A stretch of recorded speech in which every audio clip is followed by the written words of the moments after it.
ચાલો દોસ્તો, વિજ્ઞાનનું પેપર તો તમે આપીને આવી ગયા. કેવું ગયું? સારું જ ગયું હશે, કારણ કે બહુ ઈઝી પેપર હતું. આપણે અત્યાર સુધીના પેપરોનું સોલ્યુશન કરેલું નથી, પરંતુ વિજ્ઞાનના પેપરનું સોલ્યુશન આજે આપણે કરી રહ્યા છીએ દોસ્તો. કારણ કે બધા પેપરોનું સોલ્યુશન તાત્કાલિક કરવામાં ટાઈમ અન્ય વિડીયોમાં બગડતો હતો, તો વિજ્ઞાનના પેપરનું આપણે રિવિઝન કરીએ. વિજ્ઞાનના પેપરની અંદર બહુ જ ઈઝી પ્રશ્નો પૂછેલા છે ને, ખાલી આપણે માત્ર 24 માર્ક્સના હેતુલક્ષીનું સોલ્યુશન કરીશું દોસ્તો.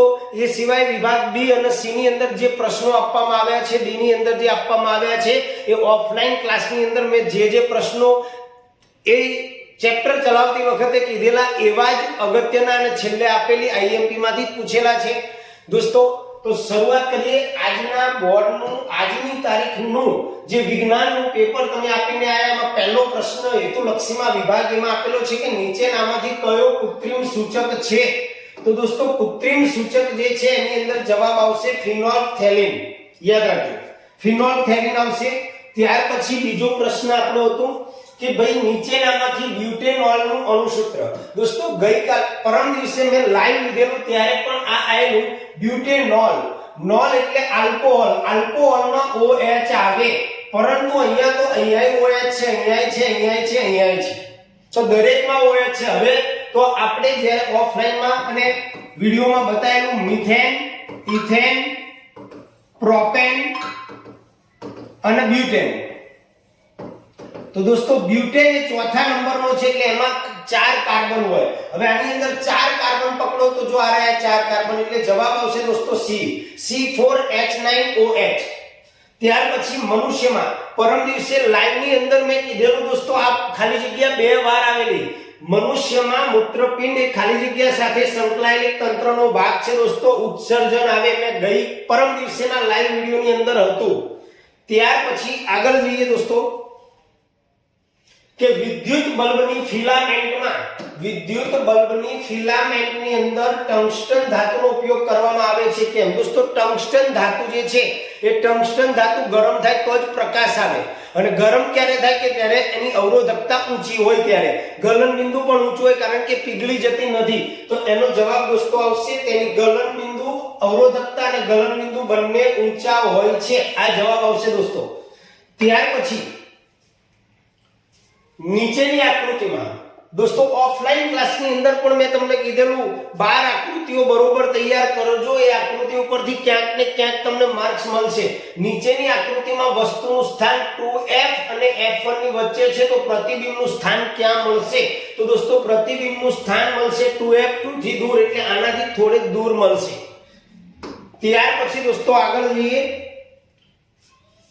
સામાન્ય દ્રષ્ટિ ધરાવતી પરમ દિવસનો ઓનલાઈન ક્લાસ મેં તમને 2 ખાલી જગ્યાઓ કીધેલી કે એની અંદર સામાન્ય આંખ ધરાવતી વ્યક્તિનું દૂરબિંદુ, તો દૂરબિંદુ અનંત અંતરે હોય અને નજીક બિંદુ જે છે એ 25 સેન્ટીમીટર અંતરે હોય. તો સામાન્ય દ્રષ્ટિ ધરાવતી વ્યક્તિ માટે સ્પષ્ટ દ્રષ્ટિ અંતર આશરે કેટલું હોય? તો 25 સેન્ટીમીટર અંતરે આવે. જવાબ તમારો આવશે આમાં સી, 25 સેન્ટીમીટર. યાદ રાખજો દોસ્તો. આગળ જઈએ તો એની અંદર આપણને ખાલી જગ્યા આપેલી છે.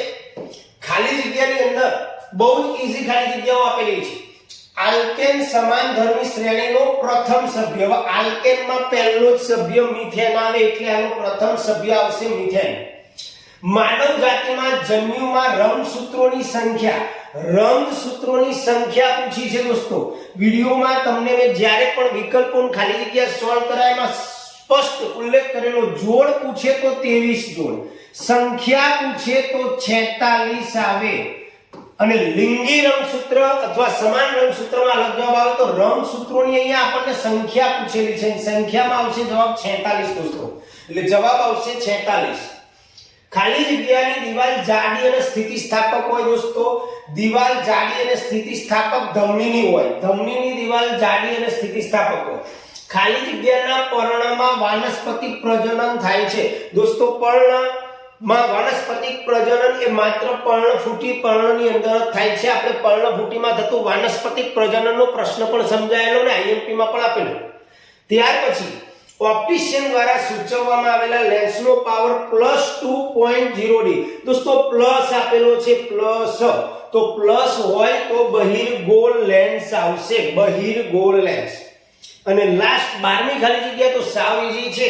ખાલી જગ્યા ધાતુ ઓરડાના તાપમાને પ્રવાહી સ્વરૂપે મળે તો પારો. પારો જે છે એ ઓરડાના તાપમાને પ્રવાહી સ્વરૂપમાં મળે. ત્યાર પછી ખરા ખોટા. તો દોસ્તો ખરા ખોટાની અંદર ગેલ્વેનાઇઝેશનની પ્રક્રિયા એ લોખંડનું ક્ષારણ અટકાવવા માટેની પ્રક્રિયા છે. ગેલ્વેનાઇઝેશન એટલા જ માટે કરવામાં આવે છે, લોખંડના પીપ ઉપર ગેલ્વેનાઇઝનું પડ ચડાવે એટલે ક્ષારણ અટકે. તો આ વિધાન દોસ્તો સાચું છે.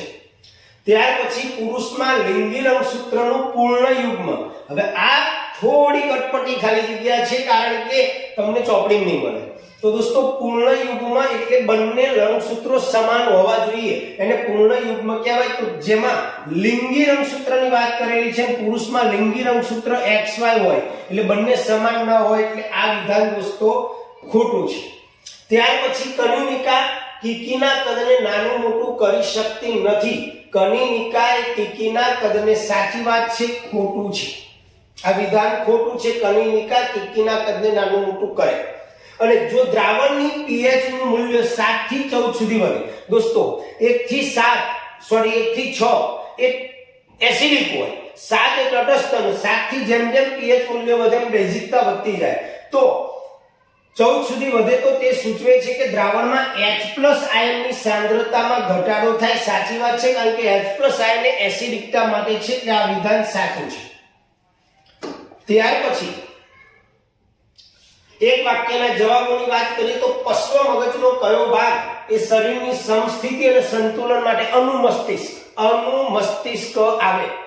ત્યાર પછી મેન્ડેલના વટાણાના પ્રયોગમાં બીજી પેઢી દરમિયાન મળતી સંતતિનું બંધારણ કેપિટલ T સ્મોલ t છે. આમાંથી પ્રભાવી અને પ્રસન્ન.